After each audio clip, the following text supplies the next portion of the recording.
Hari ini kita mau dengar firman Tuhan.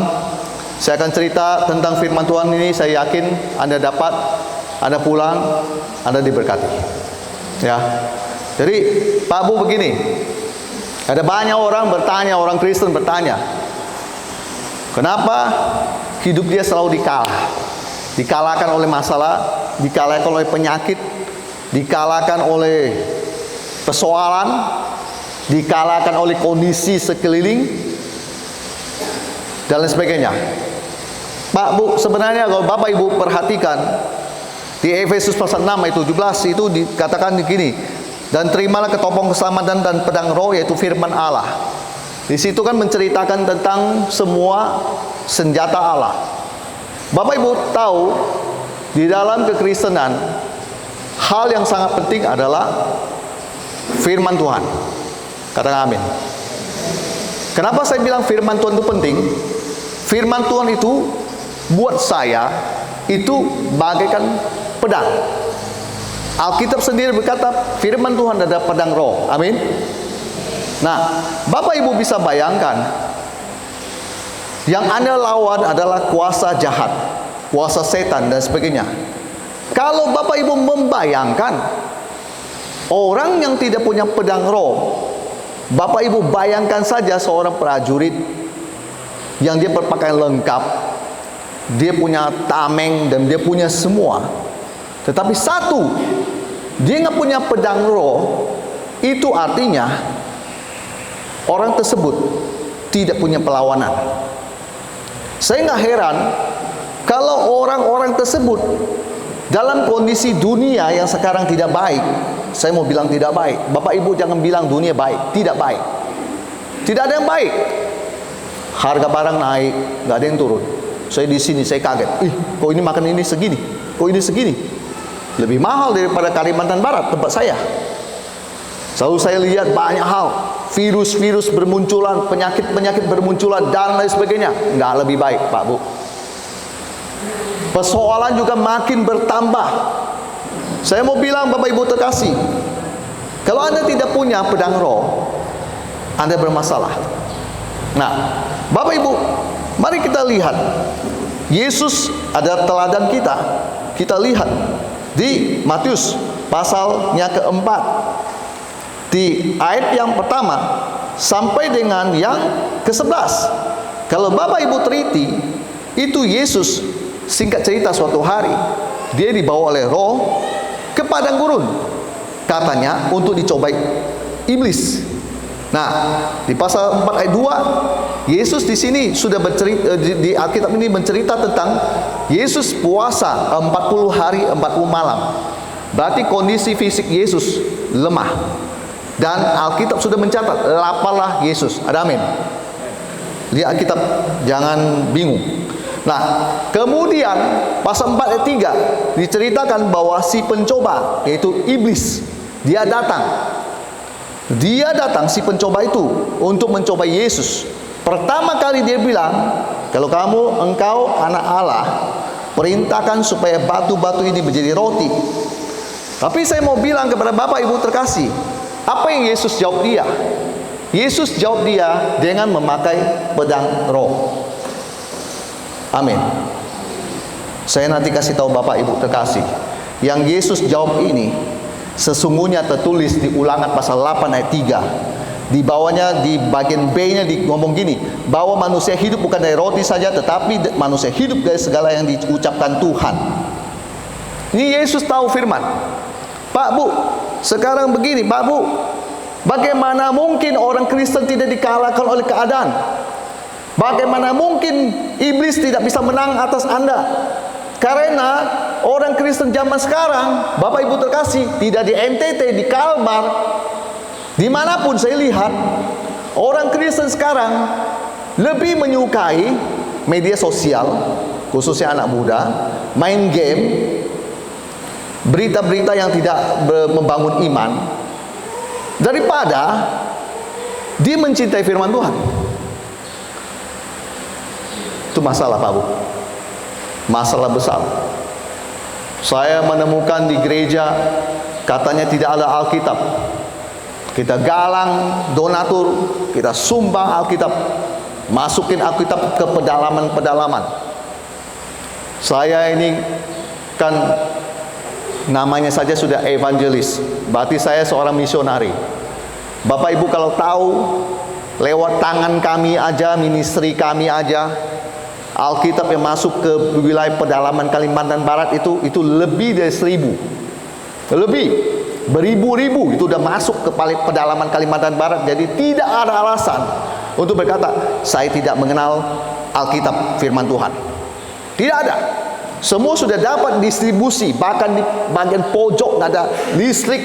Masuk daerah berlumpur, di Sumbang ada berlumpur, Kalimantan Barat banyak berlumpur, di pedalaman nggak ada listrik dan sebagainya.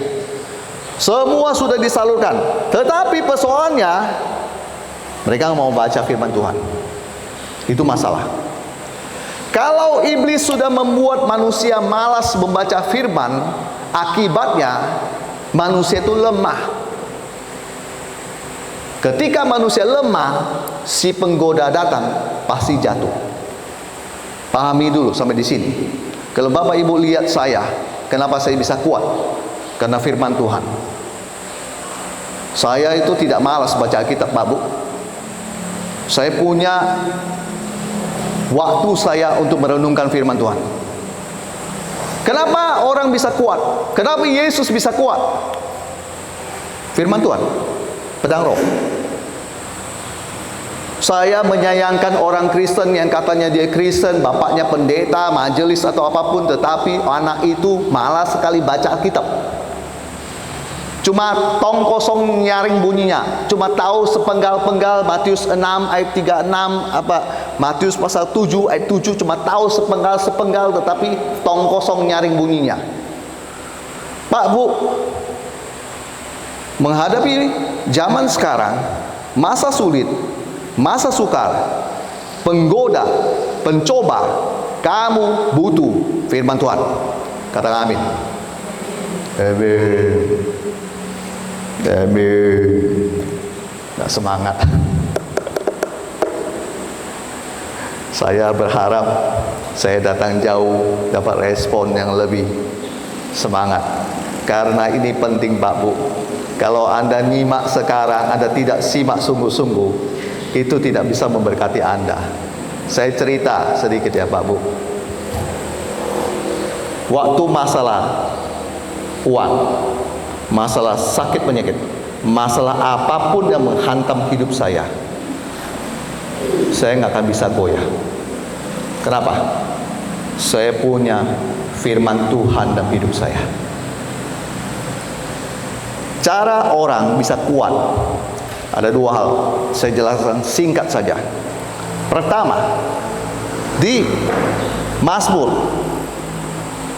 pasalnya yang pertama, ada yang kedua. Tetapi yang kesukanya ialah Taurat Tuhan dan merenungkan Taurat itu siang dan malam. Saya ulangi. Tetapi yang kesukanya ialah Taurat Tuhan dan merenungkan Taurat itu siang dan malam.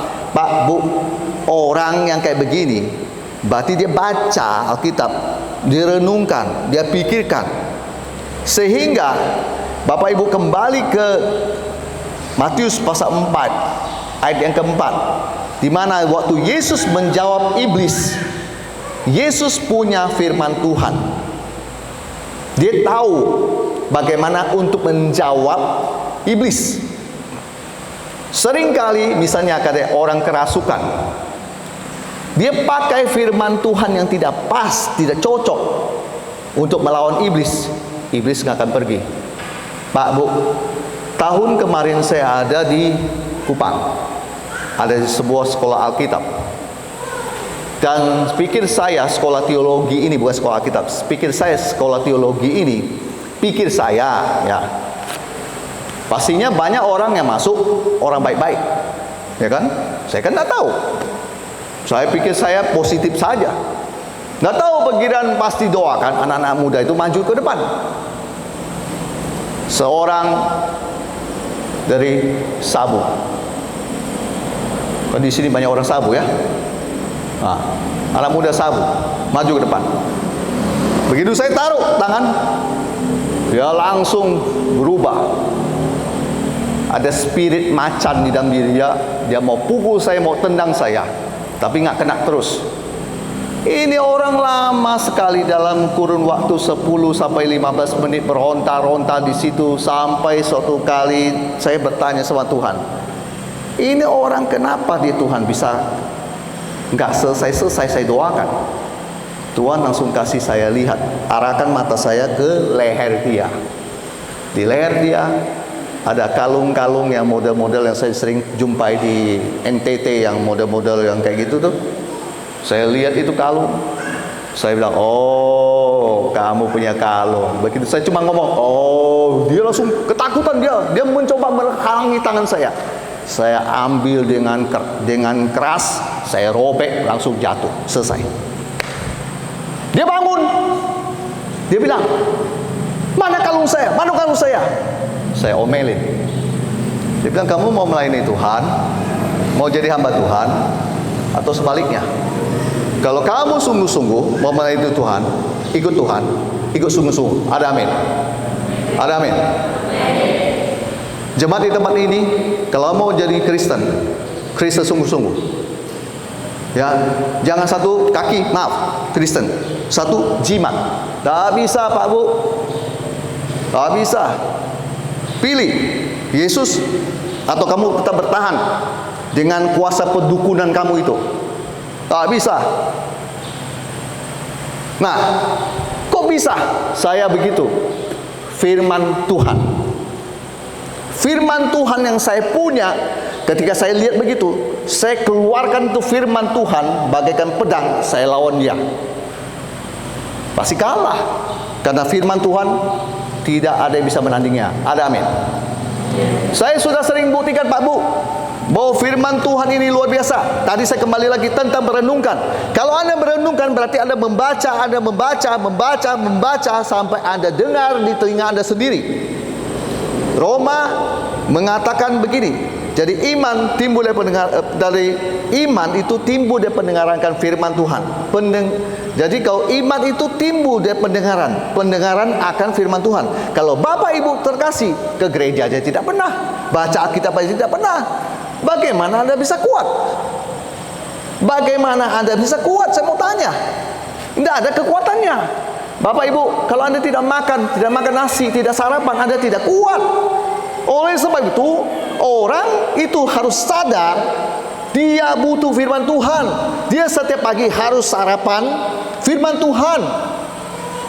Dia harus makan firman Tuhan. Bapak Ibu kalau lihat begini, saya setiap hari makan firman Tuhan. Saya mengkonsumsinya sehari bisa sejam, tergantung. Saya baca bersuara, Kalau saya hari ini punya sakit penyakit dalam diri saya baca 1 Petrus pasal 2 ayat 24b. Isinya, oleh bilu-bilunya aku sembuh. Saya baca. Belum sembuh juga, saya baca.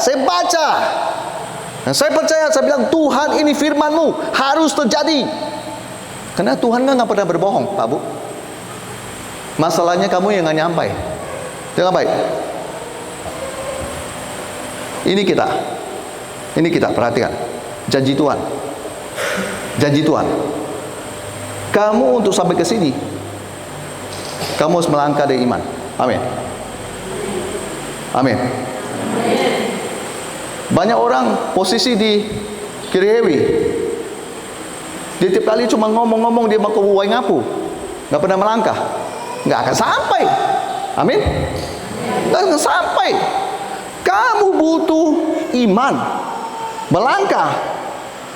Saya setiap hari memperkatakan firman. Firman itu yang membuat saya sehat. Dan firman itu juga membuat saya tidak tua-tua. Maksudnya udah usia begini, tenaganya tidak drop. Bapak lihat ada orang usia 26 tahun, tapi sudah satu badan banyak kelemahan tubuh. Saya mau berkata, firman Tuhan itu obatmu. Kau makan, kau konsumsi setiap hari, kau sehat.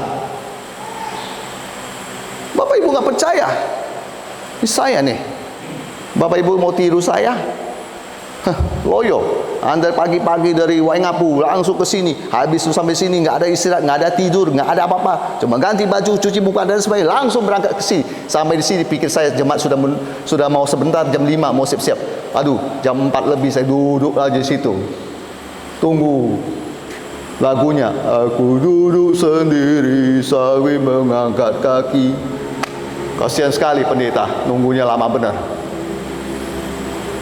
Saya mau kasih tahu Bapak Ibu terkasih, saya tetap fit, saya tetap oke. Kenapa? Firman Tuhan. Banyak orang bilang dia mau kaya, mau diberkati, tetapi firman Tuhan aja dia tidak punya. Bagaimana mau diberkati, Pak Bu? Bagaimana kamu yakin bahwa Yesus mau berkata, aku memberkati kamu? Jangan-jangan Tuhan tidak bilang begitu. Bapak kenapa ngomong gitu? Ya, orang tidak membaca, berarti dia tidak mengerti. Amin. Orang tidak membaca, berarti tidak mengerti. Contoh. Ini rekan tim kami. Saya dari Kalimantan Barat. Saya tinggal di Jakarta.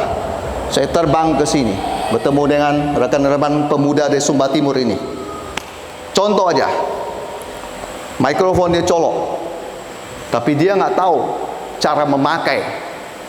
Dia cuma picit. Ini kenapa nggak bunyi? Padahal Pak Bu, tahu nggak kenapa nggak bunyi? Colokan listriknya nggak dipasang. Tapi dia sudah marah-marah, nggak bunyi. Bapak gimana setelnya, Bapak? Hah? Bapak gimana setelnya? Orang NTT punya gaya kan begitu. Bapak gimana setelnya? Bapak Ibu ketawa, saya alihkan Anda ke firman Tuhan. Begitu banyak orang saya jumpai jemaat, mana Tuhan? Dia bilang mana Tuhan? Tuhannya ada. Dia bilang mana? Saya bilang ada. Yehova sama, Tuhan Maha Hadir. Ada, amin. Dia dari sini, dari sini, dia dari mana-mana, amin. Dia bilang mana Tuhan? Sudah doa. Dia bilang sudah doa. Padahal saya mau jawab dia dengan gampang. Pak Bu, firman aja kamu nggak baca, gimana kamu tahu cara menggunakannya? Nggak baca kan? Tapi selalu bilang dalam nama Yesus aku diberkati. Dari mana kau diberkati? Ayat mana? Mana yang mengatakan itu? Ngomong dong, katakan dong, ucapkan dong. Ada amin? Saya bilang kita akan punya dasar dan keberanian untuk mengatakannya kalau kita tahu alamatnya di mana. Amin. Allahku akan memenuhi segala keperluanku menurut kekayaan dan kemuliaannya. Itu salah satu. Itu baru salah satu. Belum yang di Ulangan pasal 28. Itu salah dua. Masih banyak lagi firman-firman yang mencantumkan tentang berkat. Kalau Bapak Ibu baca, Bapak Ibu tahu, Bapak Ibu hafalkan, Bapak itu Ibu sedang merenungkan, tiba-tiba Bapak Ibu lagi berjalan, itu duit anak buat sekolah tidak punya, itu firman yang dikeluarkan. Firman itu bisa mengubahkan keadaan di sekeliling yang Bapak Ibu lihat mustahil menjadi tidak ada yang mustahil. Kalau jadi seorang pengkhotbah, Bapak Ibu, paling penting adalah kamu mengalaminya. Saya bisa ngomong begini karena saya mengalami. Kalau saya mengajar hal begini, jemaat bilang, Bapak pendeta emang pernah mengalami begitu? Aduh, justru saya mau share, saya mau bagikan Bapak Ibu terkasih. Kalau Anda yang cuma hadir segini, sekotak begini saja, tidak apa-apa. Yang penting Anda dengar. Daripada penuh, nggak dengar.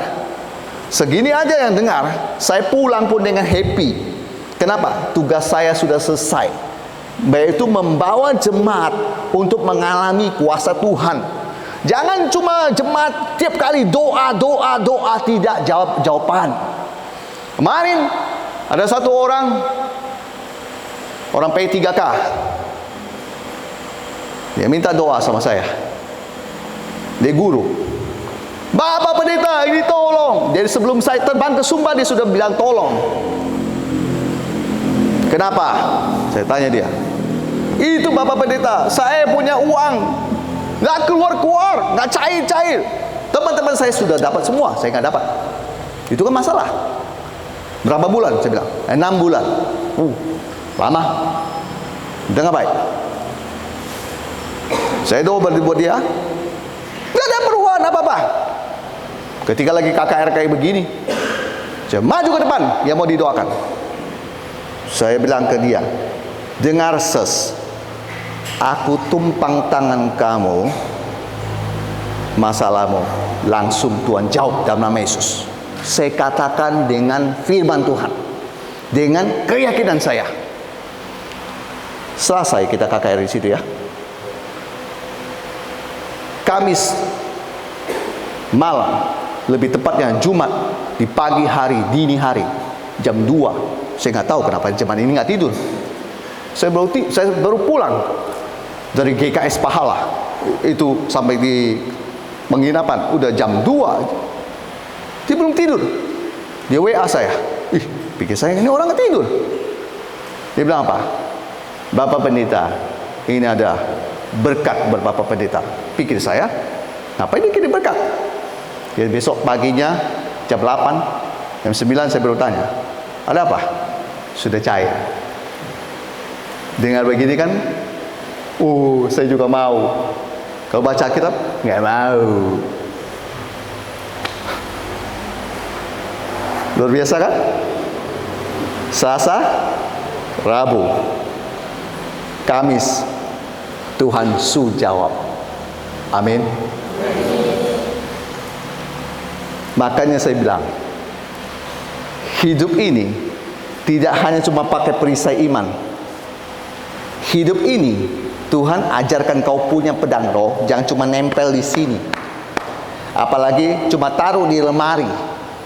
Setahun nggak pernah dibaca, nggak pernah tahu isinya, nggak pernah tahu apanya dan sebagainya. Gimana kau bisa menggunakannya? Saya menganggap bahwa orang-orang Kristen zaman sekarang ini, dia tidak mau pakai pedang roh, bagaikan orang yang membiarkan mobil Mercy, tahu Mercy, parkir di rumah dia, bertahun-tahun dia nggak mau pakai itu Mercy. Padahal Mercy kan luar biasa, harga luar biasa, kekuatan luar biasa, interiornya luar biasa, semua luar biasa. Kenapa orang itu nggak mau pakai? Jemaat ini banyak tertipu oleh iblis yang mengatakan firman Tuhan itu membosankan, kau baca ngantuk tidur. Saya baca awal memang saya ngantuk, saya tidur waktu saya baru bertobat. Sekarang saya baca, saya bersemangat, saya terus mengucapkannya. Ada kesaksian lagi, Pak Bu. Ini saya nggak tahu ya kenapa di Sumba itu sama aja dengan di Kalbar. Apa itu yang sama? Pom bensin. Bingung saya pemerintah.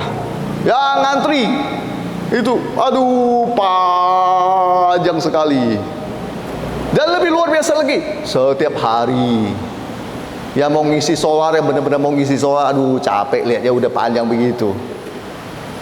Masalah kan? Masalah kan Pak Bu? Saya dari Waikabuba jalan dengan murid saya. Ini orang luar biasa.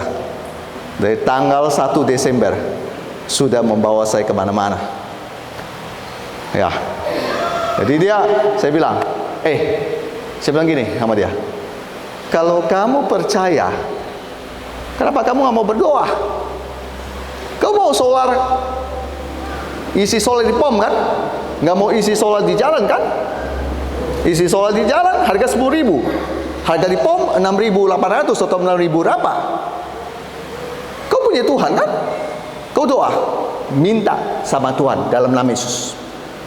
Tebak, apa yang terjadi?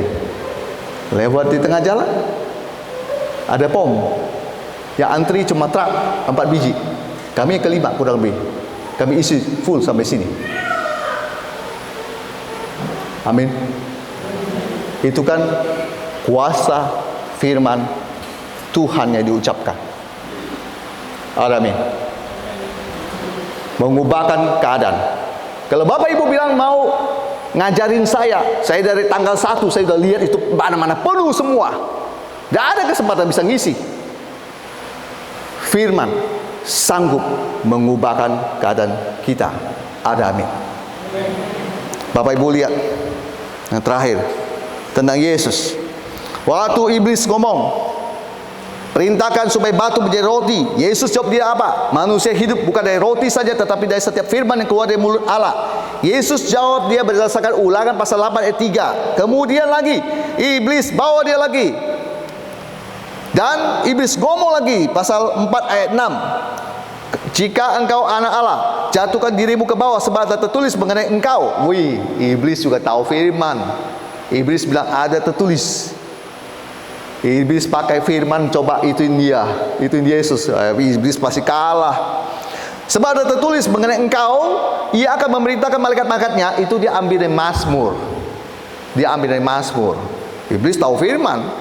Dan mereka akan menantang engkau di atas tangannya supaya kakimu jangan tak untuk berat batu. Lalu Yesus jawab dia apa? Ada pula tertulis. Berarti Yesus kan tahu firman. Janganlah engkau mencobai Tuhan Allahmu. Ulangan pasal 6 ayat 16. Itu Yesus pakai. Hah? Terus iblis bawa dia lagi. Dah 1, 2, ketiga. Semua itu akan kuberikan kepadamu jika engkau sudi menyembah aku. Weh. Kenapa iblis berani ngomong begitu? Karena seluruh kekuasaan di dunia ini sudah diberikan oleh iblis. Sudah diberikan Tuhan kepada iblis. Dia menguasai. Tapi lihat, Matius pasal 4 ayat 10. Yesus bilang apa? Hanyalah iblis. Sebab ada tertulis, engkau harus menyembah Tuhan Allahmu, dan hanya kepada dia sajalah engkau berbakti. Ulangan pasal 6 ayat 13. Yesus melawan iblis dengan firman Tuhan. Kalau kamu didatangi oleh iblis, kau lawan dia pakai apa? Medsos. Babak belur kamu dihajar sama dia. Makanya yang sakit tetap sakit, yang miskin tetap miskin, yang kekurangan tetap kekurangan, nggak pernah berubah.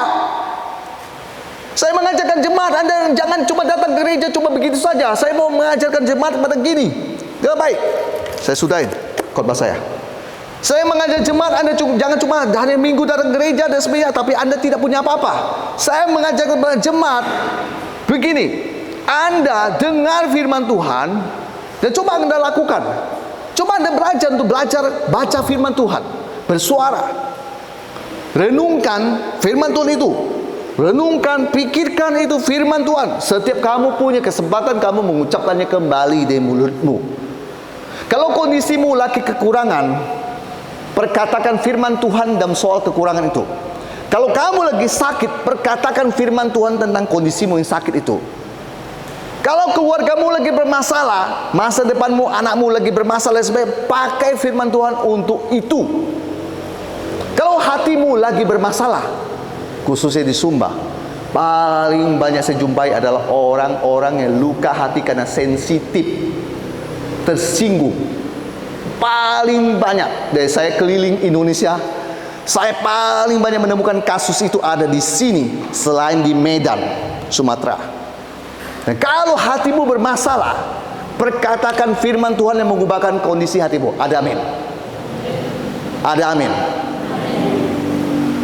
Contoh. Ada satu firman luar biasa. Yohanes 14 ayat 7. Damai sejahtera ku tinggalkan bagimu. Ada amin. Damai sejahtera ku berikan kepadamu, dan apa yang ku berikan tidak seperti yang diberikan oleh dunia kepadamu. Jangan gelisah dan gentar hatimu. Saya suka firman ini. Kalau hati saya lagi bermasalah, saya perkatakan ini. Ada lagi di Efesus pasal 5 kalau nggak salah, ada firman berkata, buanglah segala amarahmu, gerammu, kepahitan dalam dirimu. Saya baca firman itu dan saya bilang, saya buang itu semua. Makanya saya bisa cepat pulih. Kalau Anda mau cepat pulih, baca, perkatakan. Firman Tuhan itu penting, Pak Bu. Kalau Anda tidak punya di dalam dirimu, tapi cuma maaf kata, ini misalnya Alkitab nih ya, Pak Bu. cuma punya di luar, percuma. Percuma. Nggak bisa mengubahkan hidupmu dan keadaanmu. Tapi kalau firman Tuhan ini ada dalam dirimu, hidup dalam dirimu, ketika kau perkatakan, sesuatu pasti berubah. Sesuatu pasti berubah.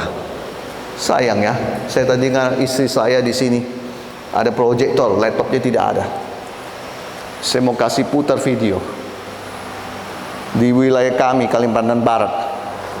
Banyak hal yang diubahkan dengan firman Tuhan. Orang sakit disembuhkan, orang kerasukan dibebaskan, orang yang hilang, saya panggil dia dalam nama Yesus, pulang ya. Ada juga hal-hal yang lain yang aneh-aneh dan sebagainya. Semuanya diubahkan oleh firman Tuhan. Oleh sebab itu Bapak Ibu terkasih, makanya saya sangat percaya firman Tuhan itu adalah pedang roh kita. Jangan biarkan pedang roh itu tak dipakai cuma tempel di sini samping pinggang. Saya lihat orang Sumba kan punya adat taruh golok di sini, pisau di sini. Kemana-mana dia pergi, dia bawa itu. Saya lagi membayangkan kalau orang Kristen kayak begitu. Tapi minta maaf, itu dia nggak pernah dipakai. 10 tahun pun Anda tidak bisa mengalami kesembuhan dari Tuhan. 10 tahun mendatang pun Anda tidak bisa mengalami diberkati oleh Tuhan.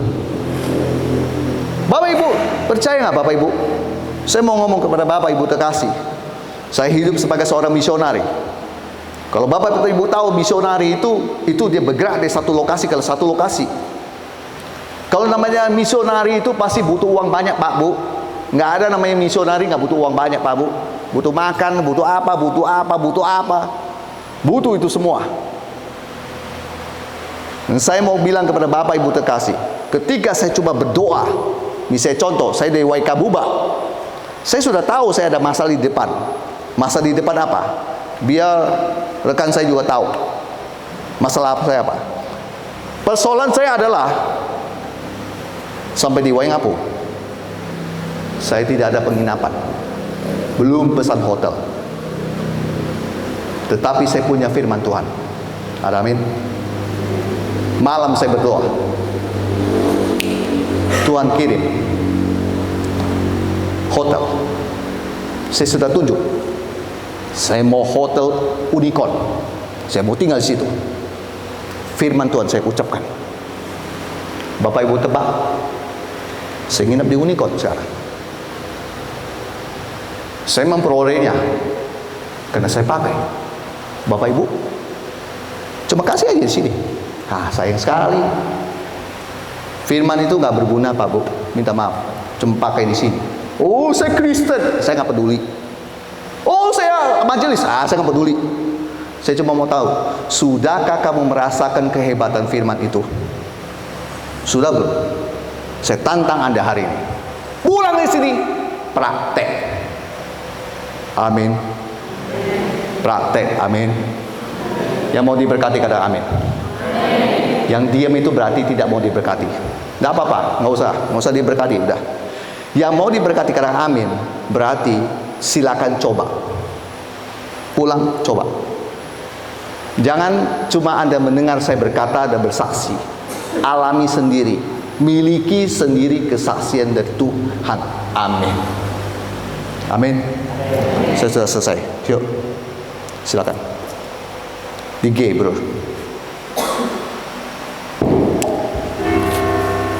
Kasih piano.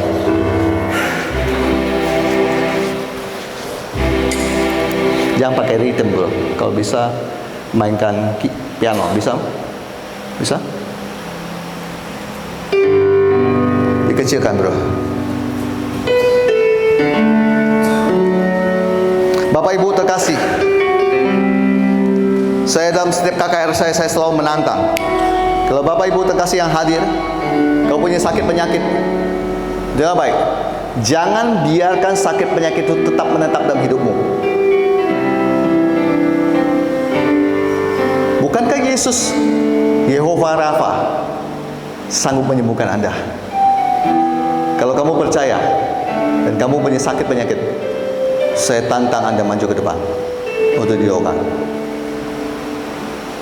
Silakan. Jangan pakai budaya malu ya. Kamu ke rumah sakit juga nggak pakai malu. Kamu akan cari dokter yang berani. Kalau kamu merasa kamu sakit dan ada bagian dalam dirimu yang sakit, maju ke depan. Ini saat yang paling baik untuk didoakan. Silakan.